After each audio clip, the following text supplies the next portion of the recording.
Okay, the next part of the lecture is that we're going to solve things by either using these two.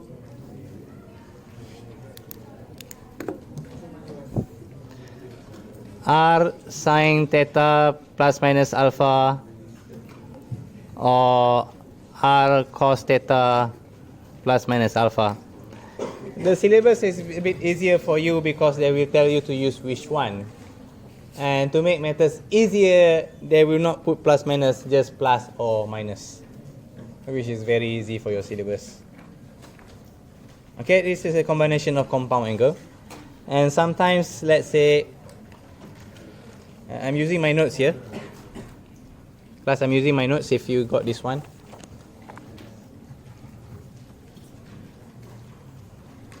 Let's say they ask you to solve 5 sine x plus 12 cos x. If you see these questions, this is very similar to the T that we have done just now. And technically, yes. I mean, the form. 2 sine theta, cos theta. I mean, they are very similar. So, yes, you can use T as well to solve it, but the question will be specified. Which technique? Either they say use T or they will say use R sine x plus alpha. Yeah, I'm going to be quick here. I think I'm going to do only one for you. So listen carefully. How are you going to proceed from here? X plus alpha. Basically, it's the same as your compound angle. We're going to use this formula. Compound angle. So we're going to expand it. Sine x cos alpha plus cos x sine alpha. And yes, you got your R, right? So R you need to multiply. R. Are you okay so far?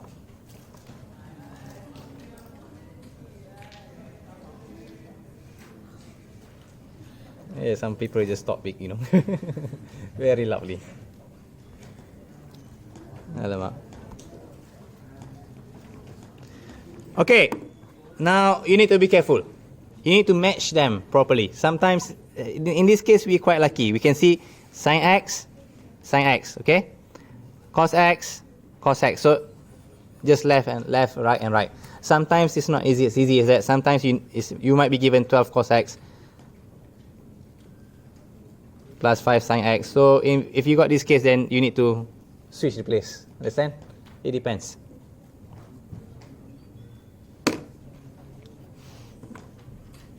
And by here, the formal method will be, you start compare the formal, the working behind the scenes.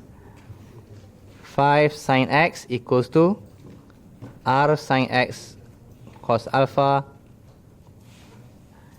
and the other one will be 12 cos x equals to R cos x sine alpha. We don't want to find the x yet, we want to find the alpha. So basically, cancel the x. 5 R cos alpha, 12 R sine alpha. In exams, however, you don't have to write this line. Okay? This is what you need to write down, this is what you need to write down, this is what you need to write down. This one here, you don't need to write them down. And how you proceed from here, there are multiple ways of solving. I like to use the triangle method.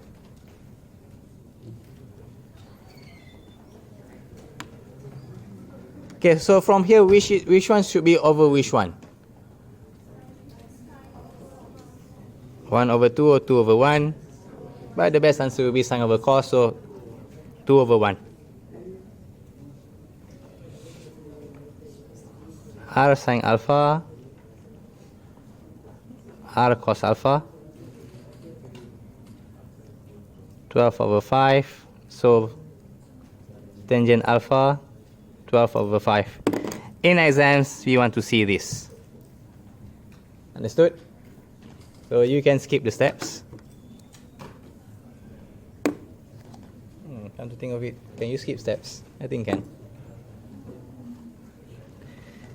Okay, so what's alpha? Shift tan that one. 67.38. I'll take 4.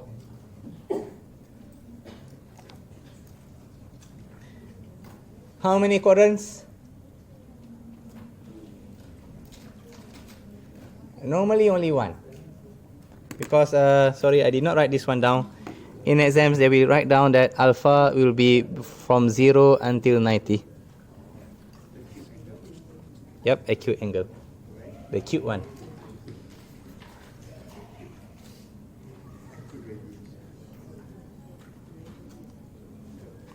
So that's enough. The next step will be going to find R. Okay, finding R, there are multiple ways of finding. I like to use the triangle technique. So here's your alpha, 12 and 5. So up here is what? 13 from triangle. So R equals to 13.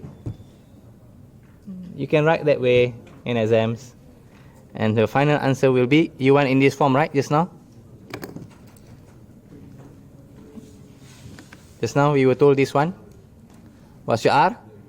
R is 13.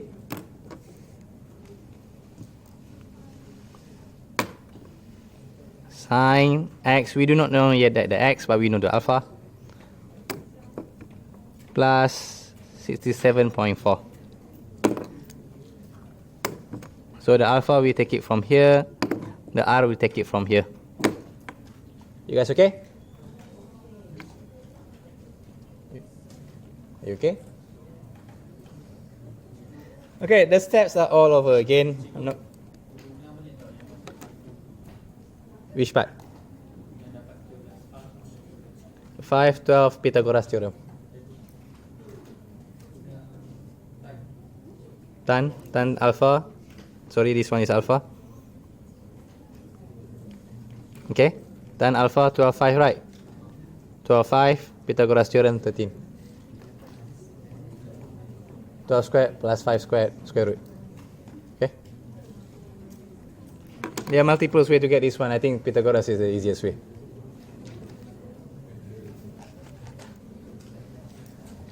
Alright, so the techniques are we're going to use them over and over and over again. This is quite a big diagram of it. But okay, let's say you got yourself sine x minus alpha, so you just use the compound angle, expand them up. The process are repeated over and over again. I have a big warning. If you got something like this, 2 and 2, alright? So you got yourself 2 over 2. Do not simplify. I'm repeating myself again. If you got yourself 2 over 2, do not simplify.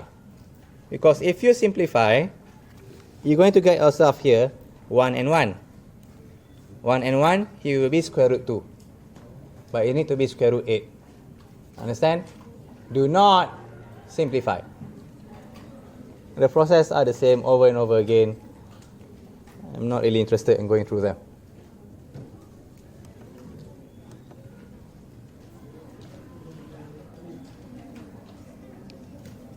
Okay, I'll put this in the link, this file in the link.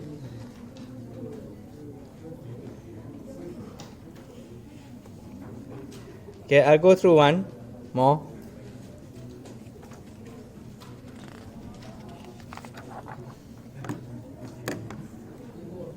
Okay, let's say we want to solve 8 cos x plus 6 sin x. And you want to use r cos x minus alpha. Wanna try it by yourself? Okay, go.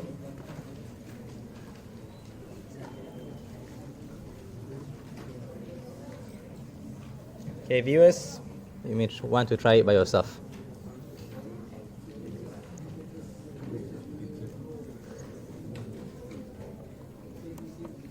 Okay, I'm going to write down, but viewers, you can, as mentioned just now, please try it by yourself first.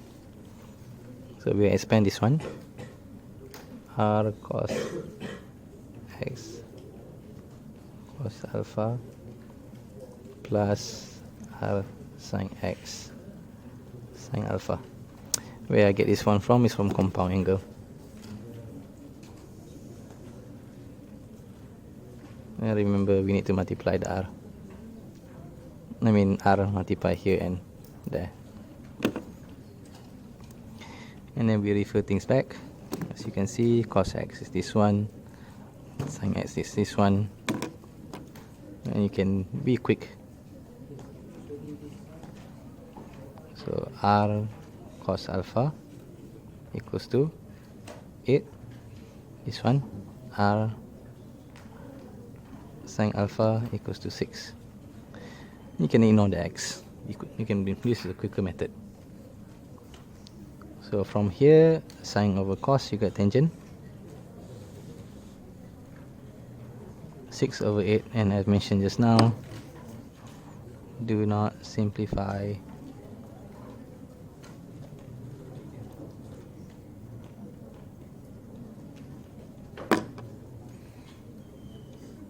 Shift on this one, you get yourself 36.87, and the triangle will give us 6, 8,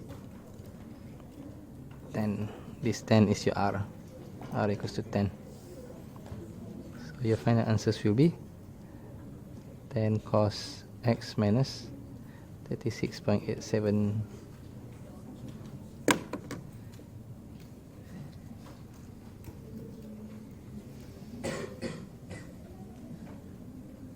That's the basics. I'll teach you the big one later.